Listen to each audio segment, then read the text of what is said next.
Primera llamada.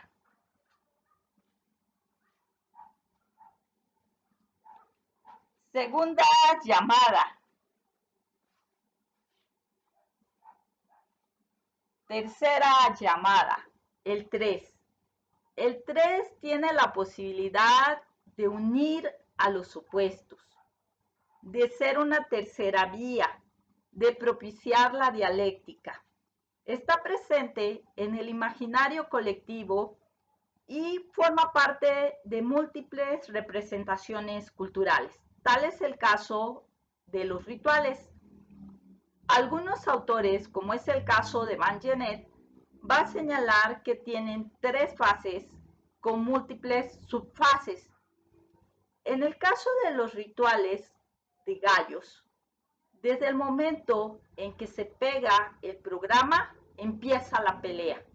Los apostadores van a empezar a programar sus apuestas, la gente se empieza a motivar para ir al palenque de San Marcos o de Coatzacoalcos.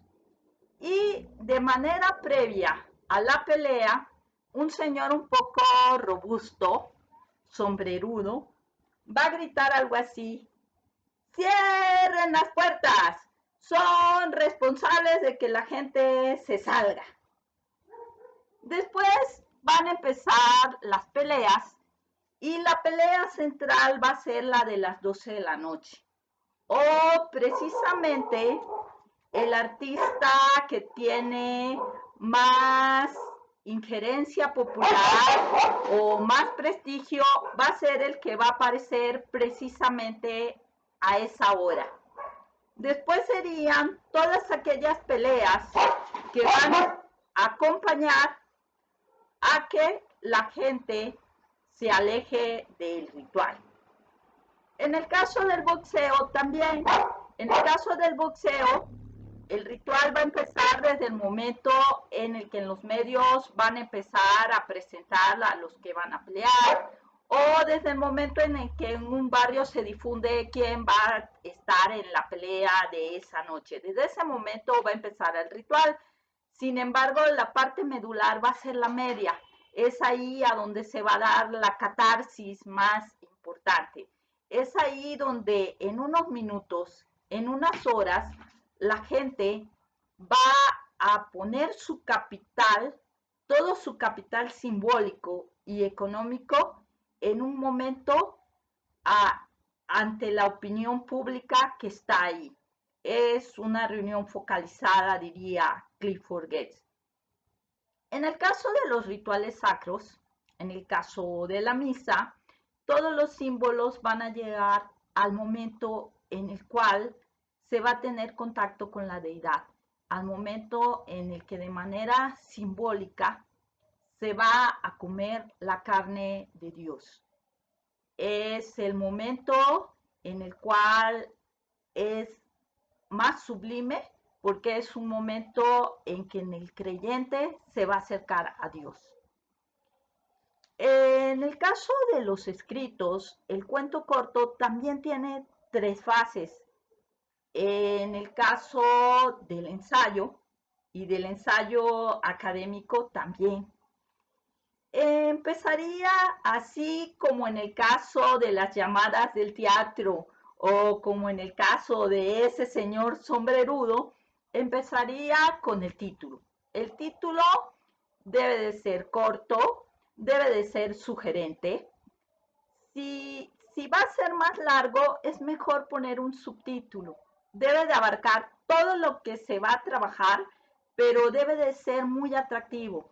De que un ensayo sea leído, a veces tiene que ver con el primer párrafo y con el título. Posteriormente está una introducción, un acercamiento general al tema que se va a trabajar. En el caso de los ensayos, en algunos casos está la teoría con el caso empírico. En otros casos nada más son teóricos. Entonces, a partir de 2 o 3 autores y del caso empírico se va a presentar de manera general aquello que se va a trabajar. En algunos casos no, en algunos casos se empieza a partir del objeto y la problematización, que es una segunda parte que da forma a esta primera. En el caso del objeto problematización, ahí debe de ir acotado aquello que se va a trabajar. De manera específica, aquello que se va a hacer debe de estar presente tiempo y espacio. Al mismo tiempo, ahí estaría presente la metodología, cómo se va a obtener la información. En algunos casos, en las revistas académicas, se piden 5 conceptos claves, que sería la teoría, lo que va a permitir hacer el análisis de lo que se va a trabajar. En el caso de un ensayo escolar, con 3 conceptos es más que suficiente para hacer el análisis de lo que se va a trabajar. Si se trabaja bien el objeto, si se trabaja bien esta problematización, el ensayo va a quedar bien. O sea, va a permitir que no se desborde. Algunos ensayos, les decía, empieza precisamente con el objeto. Empieza, lo que aquí se va a hacer es tal cosa. Pero en mi caso prefiero aquellos que llevan al lector primero por un acercamiento general hacia lo que se va a trabajar. Posteriormente vendría el desarrollo. El desarrollo lo que va a hacer es dar respuesta a los supuestos, a las preguntas de investigación, a las hipótesis que van a estar precisamente en la problematización, en el objeto. El desarrollo del tema requiere las cuartillas suficientes para dar respuesta o para refutar la hipótesis.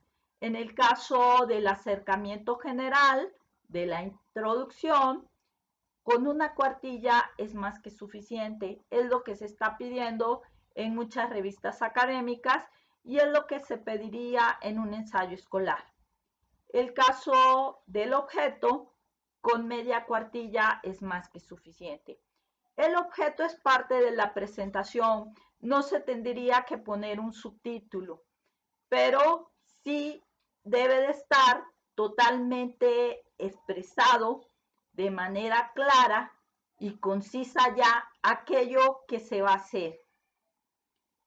En el caso de la introducción, del objeto, del desarrollo, se debe de dejar hablar a los autores, se debe de dejar hablar a las personas y sobre todo cuando se tienen diferentes opiniones sobre un tema.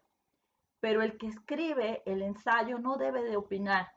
Es un trabajo que parte de lo subjetivo, de aquello que nos gusta, de aquellos temas con los que nos sentimos familiarizados, que los vamos a analizar a partir también de la teoría con la que nosotros tenemos convergencia.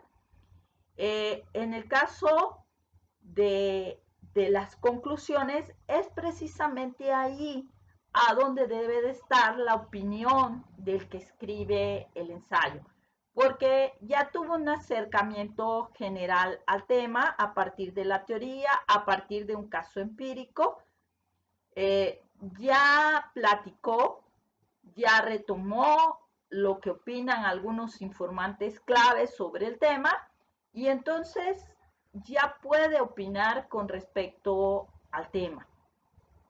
En todo el ensayo, generalmente si se hace a partir de un caso empírico, va a ser un ir y venir entre la teoría y la realidad. Si se hace a partir de un caso teórico, es que los autores se pongan a dialogar, a hacer abstracción y al final van los comentarios finales, va la opinión del que escribe el ensayo. La manera en la que se debe de escribir debe de ser a través de párrafos cortos, usando el punto y aparte, el punto y seguido, el punto y coma. Empezar cada párrafo con la idea más importante, no soltar el párrafo hasta que no se termine de abordar esa idea. Una o dos ideas deben de ir en cada párrafo.